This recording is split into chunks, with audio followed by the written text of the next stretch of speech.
নমস্কার বন্ধুরা, তোমরা সবাই কেমন আছো? আশা করছি তোমরা সবাই খুবই ভালো আছো এবং সুস্থ আছো। আর আমিও খুবই ভালো আছি। আর এখন বাজে দুপুর একটা বেজে গেছে। আর 12টার দিকে আমি স্নান করলাম। আর মানে সকালবেলা বৃষ্টি হচ্ছিল, আবার রাতের থেকে বৃষ্টি হচ্ছে সকাল পর্যন্ত। বৃষ্টি হতে হতে আর হচ্ছে বৃষ্টি থেমেছে, আবার বৃষ্টি এসছে, তারপরে বৃষ্টি হতে তারপরে কারেন্ট চলে গেছিলো, সেই জন্য একটা স্নান করতেও দেরি হয়ে গেছে। আর স্নান টান করলাম, মাথাটাতে চিরুনি করলাম। আর আমাদের এমন অবস্থা, এই যে কাপড় জামাগুলো এই যে বাইরে একটু মেলেছি, আর 2-3 দিন থেকে কাপড় জামাগুলো তো শুকনোই হচ্ছে না, কারো শুকনো হচ্ছে না। আমাদের বাড়িতে তো 5 জন, কারো জামা মানে কিছু শুকনোই হচ্ছে না। তাও শাড়িগুলো শুকনো হচ্ছে, কিন্তু সায়া ব্লাউজ তোমাদের দাদার জামা প্যান্টগুলো কিছুতেই শুকনো হতে চাইছে না, কারণ ওইগুলো একটু পুরো তো, সেই জন্য শুকনো হচ্ছে না। শাড়ি তো পাতলা, আর সেই জন্য নতুন নতুন শাড়ি বের করে আর পরেছি। আর আর যে বিলের দিকে এত লোক, পুরো মেলার মতো লোক, পুরো যেমন পুরো বিল ভর্তি হয়ে গেছে। বিলের দিকে তাকালেই এত লোকজন, বাবারে। আর বাড়িতে পুরো একা একা লাগছে, আর গ্রামে তো একটা লোকও নেই। আর এদিকে তোমাদের দাদা ছাগল বাগান থেকে চলে এসছে, স্নান করবে বলে জলটা চালিয়ে রেখেছে, দেখছো? আর জলটা যেমন পরিষ্কার হয় তারপরে স্নান করবে। আর তোমাদের দাদার জামা প্যান্ট শুকনো হয়নি তো, তখন আমি বলছি গামছা তো অনেকগুলো ছিল, গামছা পরো। ও বলছে আমি গামছা পরবোই না, বলছি তুমি আমাকে খুঁজে দাও। আমি কোথায় খুঁজে দেবো? আমি নতুনগুলো বের করে দেবো ভাবছি। আর দেখি নতুনগুলো আছে কি না, সেই সাধ্য বাড়িতে পড়েছিল, তো ওইগুলো আছে কি নেই সেটাই দেখতে হবে আমার।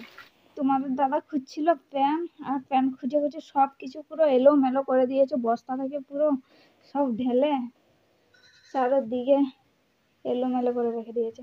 এতগুলো গামছা আছে, বলছি পরতে, কিন্তু গামছা তো পরতেই চাইছে না। গামছা পর।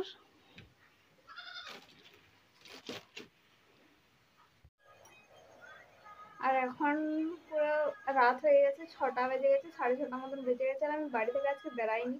সেই যে ভাতটা খাওয়া দাওয়ার পর যে ঘরে ঢুকেছি, আর বেড়াইনি। আর ফিটি ফিটি জল পড়ছে। আর বই দেখছিলাম, আর বই দেখে দেখে তোমার দাদা শুয়ে আছে, এখনো ভিডিও দেখছে। আর আমার এমবি শেষ হয়ে গেল বলে আমি উঠে আর বসে আছি। এখন খাবার বানাতে হবে, আর কি বানাবো সেটাই ভাবছি। আর আজকে ভাবছি আর রুটি করবো না, আজকে আমি চকলি করবো আটা দিয়ে, আর চিনি দিয়ে খেয়ে নেবো, কারণ একটু দেরি করে ভাত খেয়েছি, সেই জন্য এখন খেতে ইচ্ছা হচ্ছে না। আর রাত্রে রুটি চকলি যা হলো খেয়ে জলের দিন আর ভাত খেতে ইচ্ছা হচ্ছে না। দাদার পায়ে হচ্ছে হাজা খেয়েছে, এই জন্য এটা লাগিয়ে দেবো বলছি। আর এটা দাঁত হাজা চুলকানি, এটাতে লাগানো হবে। আর হাজা একটা আঙ্গুলে খেয়েছে, সেটাই বলছে প্রচুর কিটকিট করছে, আমি যে একটু লাগিয়ে দিই, দেখি কোনটাতে। এটাতে। আর এই যে এইখানে খেয়েছে, এইটাতেই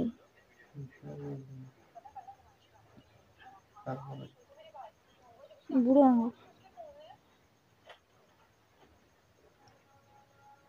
আর যে কম কম খেয়েছে, আর অন্য লোকের তো পুরো আরো বেশি খায়। আর এটা লাগিয়ে দেবো ভাবছি।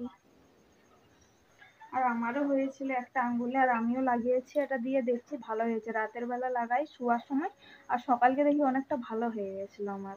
সেই জন্য আমি তোমাদের দাদাকে বলছি এটা লাগিয়ে দাও। আর এটা একজিমা, দাঁত চুলকানি আর ফাটা আর ব্রণর জন্য বলছে, তো আমি এটাতেও লাগিয়ে দিচ্ছি।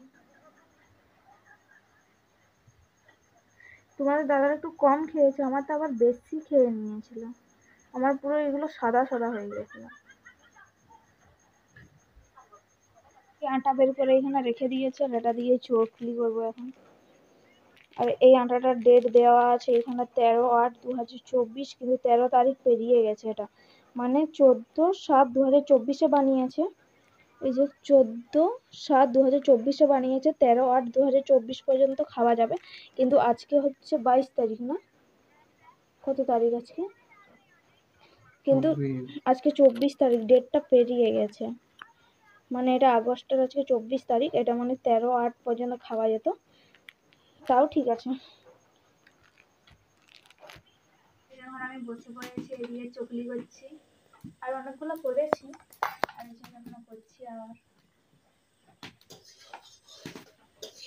আর আজকে এমনিতেই চকলি করছি, আর চিনি ছিল না, আর বাবা গেছে হাট, আর বাবাকে বলেছি চিনি আনতে, আর চিনি দিয়ে দিয়ে খেতে হবে, না হলে আমি চকলি এটা যখন গুলি নুন দেওয়ার সঙ্গে সঙ্গে মানে চিনিও দিয়ে দিই। আর আজকে হচ্ছে চিনি দিইনি, চিনি নেই তো।